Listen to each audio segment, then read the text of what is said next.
Sachin, you also talked about equity. Is it needed more for senior leadership, or everybody needs to build their equity Asked first? me this question, Pulkit, 15 years back, I would say, yeah, personal equity is a top management thing. Only when you spend like 20 years in the company, that's when, you need to know. I'll tell you, this is so wrong. Even as you join, or even in universities, you obviously are known for some things, right? And it's a brand called you. Right. And, in PNG, we talk about performance, image, and exposure, right? And we say performance is in your hand. What's your image and what's the exposure are possibly the other two drivers of your success, which is the PIE model we call. But I'll tell you the important part here is at every level, equity is important because a lot of times your reputation reaches the boardroom before you actually enter. If your brand is okay, this guy is always with a grumpy face, and he obviously is never happy with status quo. He is very ruthless with people. He leads with only head, has zero heart. Then obviously that's your equity. And whether you like it or not, whether you want to be intentional about it, Right. that reputation and that word has already gone even before you have entered the room.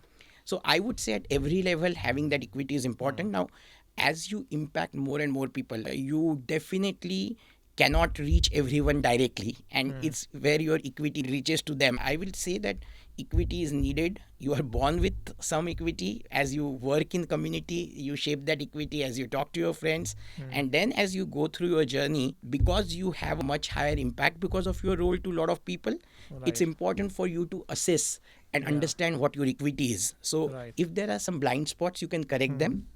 Because, like I'll tell you, one of the equity statements which was a surprise for me was risk averse. When I started deeply thinking, I actually understood that I sometimes avoid things where I'm not comfortable. And I think that's possibly, the bit rooted to this fear of failure, which Right. all of us have to some extent. But Right. I sometimes don't touch tasks where I possibly don't see a good chance of success. Right. And that comes from that risk aversion. So sometimes it's also a learning journey. Yeah. On the Yeah. point of being risk averse, how should one think about it? Because a big company like PNG and many other companies which are, I would say, well established and Yeah. processes are set, people get hired, the role responsibilities are pretty well defined. How good an individual is evaluated on the basis of not making mistakes. Yeah. Versus if I hear about a lot of people who have done startups, and all day they can talk about saying how do you make mistakes and make a Yes. lot of mistakes Yes. and learn and course correct fast. So it's the Yes. agility. And of course, they have to grow, Yes. 10x, 100x. Growth is what is most Yes. essential.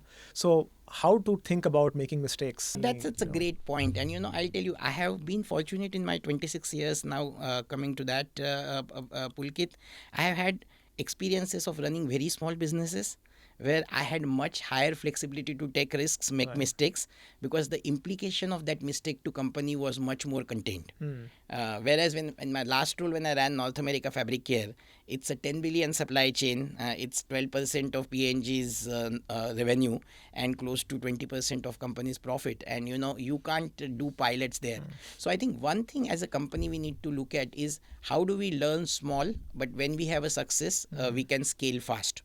And I think there is a big a program in company where we called it's like the active prototyping, right? So you basically have a small pilot where the cost of failure could be high, but it is still contained compared to some of the bigger businesses, and it is something where we get learnings which we can then scale up as you develop the final solution.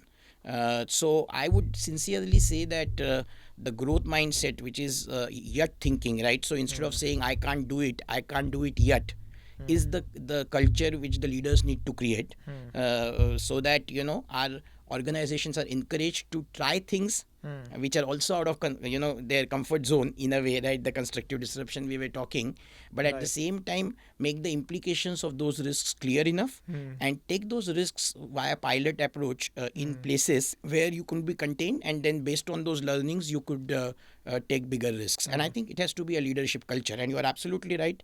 How can PNG, which has close to 70,000 people in its supply chain globally, still can be lean like a startup?